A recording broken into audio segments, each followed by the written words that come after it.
എഴുത്തിൻ്റെ ലോകത്ത് പുതുചരിത്രം കുറിക്കുകയാണ് ഇന്ദിരാ ചന്ദ്രൻ. ഒരേ സമയം കഥാകാരിയായും നോവലിസ്റ്റുമായും മലയാള സാഹിത്യ ലോകത്തേക്ക് കടന്നു വരികയാണ് അവർ. അതും ഒരു ഇരുത്തം വന്ന എഴുത്തുകാരിയെപ്പോലെ.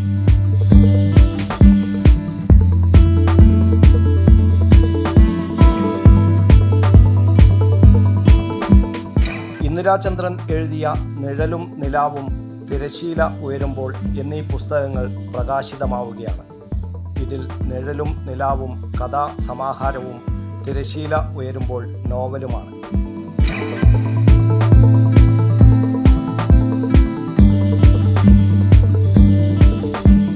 ആസ്വാദന മധുരം നിറയ്ക്കുന്ന ഒട്ടനവധി കഥകളും നോവലുകളും കവിതകളും നിറഞ്ഞു നിൽക്കുന്ന മലയാള സാഹിത്യ ശാഖയിലേക്കുള്ള ഇന്ദിരാ ചന്ദ്രൻ്റെ ആദ്യത്തെ കാൽവെപ്പ്.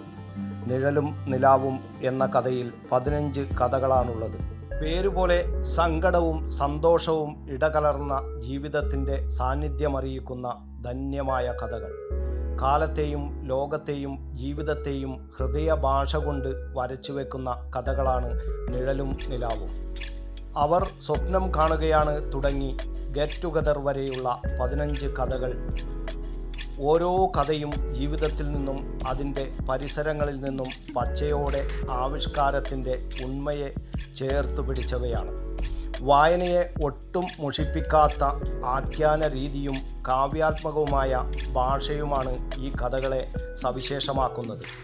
കുട്ടിക്കാലം മുതലേ ഇന്ദിരാ ചന്ദ്രൻ വായനയുടെ ലോകത്തിലായിരുന്നു. ജീവിതത്തിലുണ്ടായ മാറ്റങ്ങളൊന്നും ഇന്ദിരയുടെ വായനയ്ക്ക് ഇടവേളകൾ നൽകിയിരുന്നില്ല. കുട്ടിക്കാലം മുതലേ വായനയും എഴുത്തും എനിക്ക് താല്പര്യമുണ്ടായിരുന്നു. ധാരാളം പുസ്തകങ്ങൾ എൻ്റെ അച്ഛൻ അധ്യാപകനായിരുന്നു, അതുകൊണ്ട് തന്നെ വായിക്കാൻ വേണ്ടി ഞങ്ങൾക്ക് കൊണ്ടുതരും. അപ്പോൾ ഞങ്ങളെല്ലാവരും വീട്ടിൽ 4 പേരുള്ള 4 പേരും എഴുതുന്നവർ തന്നെയായിരുന്നു. പിന്നെ വിവാഹിതയായി, ജോലി, പിന്നെ കുട്ടികൾ, അങ്ങനെയൊക്കെ ആയപ്പോൾ വായന മാത്രം അവിടെ നിലനിന്നു. എഴുത്ത് ക്രമേണ ഇല്ലാതായിപ്പോയി. റിട്ടയറൊക്കെ ചെയ്തതിന് ശേഷം ധാരാളം യാത്രകൾ ചെയ്തു. അപ്പോൾ ആ യാത്രയിലെ അനുഭവങ്ങളാണ് വീണ്ടും എഴുതി തുടങ്ങിയത്, യാത്രാവിവരണമായിട്ട്. പിന്നെ യാത്രാവിവരണങ്ങളിൽ നിന്ന് ജീവിതത്തിലെ പല ഘട്ടങ്ങളിലും കണ്ടെത്തിയ കുറേ വസ്തുതകൾ, അതുപോലെ പലരിൽ നിന്നും കേട്ടറിഞ്ഞ അനുഭവങ്ങൾ, അതൊക്കെ ഇങ്ങനെ മനസ്സിൽ എന്താ പറയുക, ഇങ്ങനെ കുമിഞ്ഞുകൂടി എഴുതാനുള്ള ഒരു ആഗ്രഹം ഉണ്ടായി.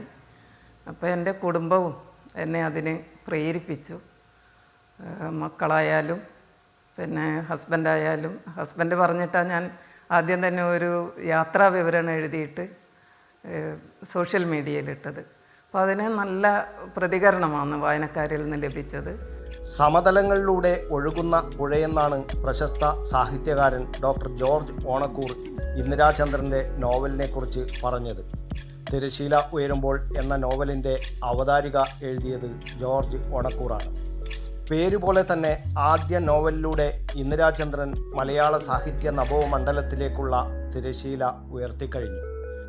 തലമുറകളുടെ കഥ പറയുന്ന ലളിതസുന്ദരമായ ശൈലിയിൽ മനുഷ്യജീവിതത്തിൻ്റെ വേറിട്ട മുഖങ്ങൾ ആവർത്തിച്ചു വർണ്ണിക്കുന്ന സുദീർഘമായ നോവലാണ് ഇന്ദിരാ ചന്ദ്രൻ്റെ തിരശീല ഉയരുമ്പോൾ എന്ന നോവൽ.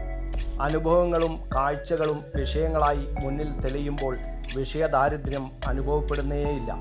യാത്രകളിലുണ്ടായ അനുഭവങ്ങൾ സ്ഫുടം ചെയ്തെടുത്താണ് ഇന്ദിരാ ചന്ദ്രൻ തൻ്റെ പുസ്തകത്തിൽ ചേർത്തത്. പിന്നെ ഈ നോവലിലേക്ക് എത്തിയതെന്ന് പറഞ്ഞാൽ, ആ നോവല് ഒരു തലമുറകളുടെ കഥ പറയുന്ന ഒരു നോവലാണ്.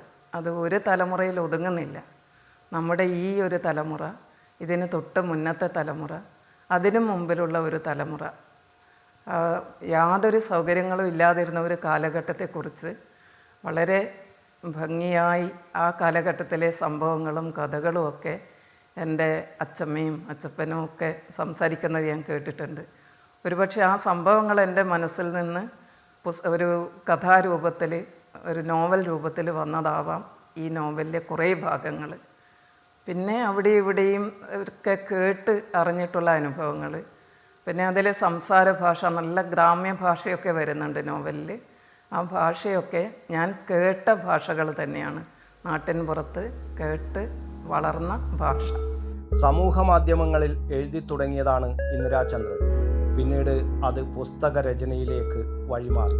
ഏറ്റവും ഒടുവിൽ എനിക്ക് എഴുതാനുണ്ടായ പ്രചോദനം എന്ന് പറഞ്ഞാൽ എല്ലാ കാര്യത്തിലും എന്നോടൊപ്പം എൻ്റെ എല്ലാ പ്രവർത്തനങ്ങളിലും, യാത്രയിലായാലും പ്രവർത്തനങ്ങളിലായാലും കൂട്ടുണ്ടായിരുന്ന ഭർത്താവിൻ്റെ വിയോഗമാണ്. എനിക്ക് ഒരു ഒറ്റപ്പെടലും പിന്നെ പെട്ടെന്ന് ഒന്നും ചെയ്യാനില്ലാത്ത പോലത്തെ ഒരു അവസ്ഥയൊക്കെ ആയപ്പോൾ എൻ്റെ മൂത്ത മകളാണ് എന്നോട് വായനയിലേക്കും, അമ്മ പണ്ട് എഴുതുമായിരുന്നല്ലോ, ആ എഴുത്തിലേക്കും വരണം എന്നൊക്കെ എന്നെ പ്രേരിപ്പിച്ചത്. അങ്ങനെ അവൾ പറഞ്ഞു തന്ന വായനകളിങ്ങനെ തുടരുമ്പോൾ എനിക്ക് തോന്നി ഇതുപോലെയൊക്കെ എന്താ എനിക്കും എഴുതാൻ കഴിയില്ലേ എന്ന്. അങ്ങനെയാണ് ഞാൻ എഴുതി തുടങ്ങിയത്. അപ്പോൾ ആദ്യം ചെറുകഥകൾ എഴുതി.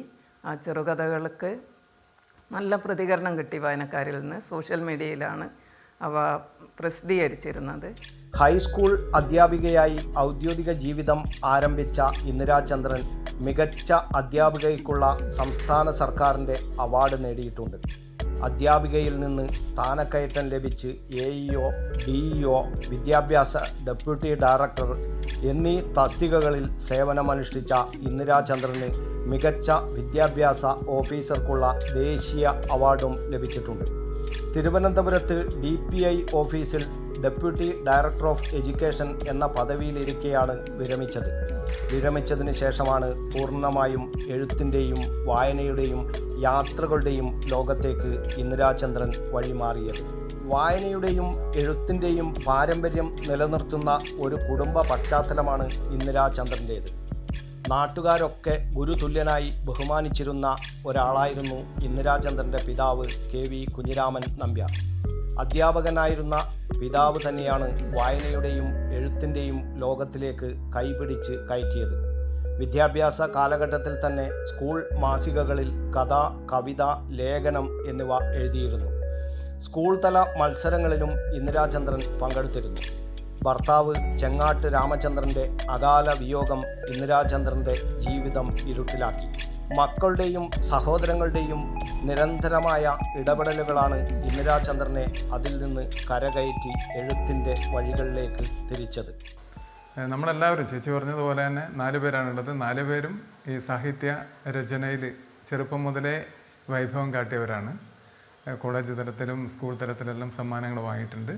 ഒന്ന് ചേച്ചി പറഞ്ഞതുപോലെ തന്നെ അച്ഛൻ വെറും അധ്യാപകനായിരുന്നില്ല, നമ്മുടെ നാട്ടിലെ ഗുരുനാഥൻ എന്ന അച്ഛനെ വിളിക്കാറ്. അതായത് ഇന്നിപ്പം ജീവിച്ചിരിക്കുന്നവരും മൺമറഞ്ഞു പോയവരും അച്ഛൻ വിരൽ കൊണ്ട് എഴുതി കൊടുത്ത, അതായത് പുഴിയിൽ എഴുതി കൊടുത്ത ഒരു ഗുരുനാഥനാണ്. അതിൻ്റെ ഒരു പാരമ്പര്യം നമുക്കെല്ലാവർക്കും ഉണ്ടായിരിക്കും. അതുപോലെ തന്നെ അമ്മ കൂടുതൽ വിദ്യാഭ്യാസമൊന്നും ഇല്ലെങ്കിലും ഹയർ സെക്കൻഡറിയിൽ പോകാൻ പറ്റിയില്ല. കാരണം എന്താണെന്ന് വെച്ചാൽ അന്നത്തെ കാലത്ത് പെട്ടെന്ന് കല്യാണം കഴിച്ചു കൊടുക്കുക, അതാണ് അന്നത്തെ ആ സിസ്റ്റം. അപ്പോൾ അന്ന് പറയുന്ന കേട്ടത് ചേച്ചിയൊക്കെ പറഞ്ഞതാണ്, അക്ഷരശ്ലോകത്തിൽ തലശ്ശേരിയിൽ സമ്മാനം വാങ്ങിയതായിരുന്നു പോലും അമ്മ. അപ്പോൾ ആ ഒരു പാരമ്പര്യം നമ്മളിൽ ഉണ്ടായിരിക്കും. കണ്ണൂരിലെ അക്ഷരദീപം ബുക്സാണ് 2 പുസ്തകങ്ങളും പ്രസിദ്ധീകരിക്കുന്നത്. ഭാവനയേക്കാൾ ഉപരി ആത്മാംശമുള്ള രചനകളാണ് ഇന്ദിരാചന്ദ്രൻ്റേതെന്ന് അക്ഷരദീപം എഡിറ്റർ ആശാ രാജീവ് പറയുന്നു. എഴുത്തുകാരിയായ ഇന്ദിരാചന്ദ്രനെ കുറിച്ച് പറയുകയാണെങ്കിൽ വളരെ നല്ല ഇരുത്തം വന്ന എഴുത്താണ്. കൂടാതെ എന്താ പറയുക, ആ ഒരു സൗമ്യഭാവം, അതാണ് എനിക്ക് ഏറ്റവും ഇഷ്ടമായത്. പിന്നെ ഞങ്ങൾ 2 പുസ്തകങ്ങളാണ് ഇപ്പോൾ പ്രകാശനത്തിന് ഒരുക്കി നിർത്തിയിരിക്കുന്നത്. തിരശീല ഉയരുമ്പോൾ, നിഴലും നിലാവും. തിരശീല ഉയരുമ്പോൾ സമ്പൂർണ്ണ നോവൽ, ഏകദേശം 400 പേജോളം വരും. ആ ഒരു ഒഴുക്കിനങ്ങനെ വായിച്ചു പോകാൻ പറ്റുന്ന ഏറ്റവും നല്ല ഒരു, മാഡം പറഞ്ഞതുമാതിരി ഒരു തലമുറകളുടെ കഥ പറയുന്ന, ആ പഴയ കാലത്തെയും പുതിയ കാലത്തെയും എല്ലാം ഒരുമിച്ച് ചേർത്തിട്ടാണ് ആ ഒരു കഥ എഴുതിയിട്ടുള്ളത്. വളരെ വളരെ ആർക്കായാലും, കുട്ടികൾ മുതൽ മുതിർന്നവർക്ക് പോലും ഒരുപോലെ വായിച്ച് മനസ്സിലാക്കാൻ പറ്റുന്ന ഒരു പുസ്തകമാണ്. ഹിമവാന്റെ മടിത്തട്ടിൽ, മഹാഭാരത ഭൂവിൽ, ദേവഭൂമി ദ്വാരകയിലേക്ക്, ജപ്പാൻ നിനക്ക് നന്ദി എന്നിങ്ങനെ 4 യാത്രാ വിവരണങ്ങൾ ഇന്ദിരാചന്ദ്രൻ എഴുതിയിട്ടുണ്ട്. ഉപാസന സാംസ്കാരിക വേദിയുടെ 2025 വർഷത്തെ മാധവ് മുരളി പുരസ്കാരം, സഞ്ചാര സാഹിത്യത്തിനുള്ള ബ്രഹ്മസുധൻ സ്മാരക പുരസ്കാരം 2025, ഇടശ്ശേരി കവിതാ പുരസ്കാരം എന്നിവ ലഭിച്ചിട്ടുണ്ട്. കൂത്തുപറമ്പ് ആമ്പിലാട് ശ്രീരാഗത്തിലെ പരേതനായ ചെങ്ങാട്ട് രാമചന്ദ്രനാണ് ഇന്ദിരാചന്ദ്രൻ്റെ ഭർത്താവ്. ദീപ, ചിന്നു എന്നിവർ മക്കളാണ്.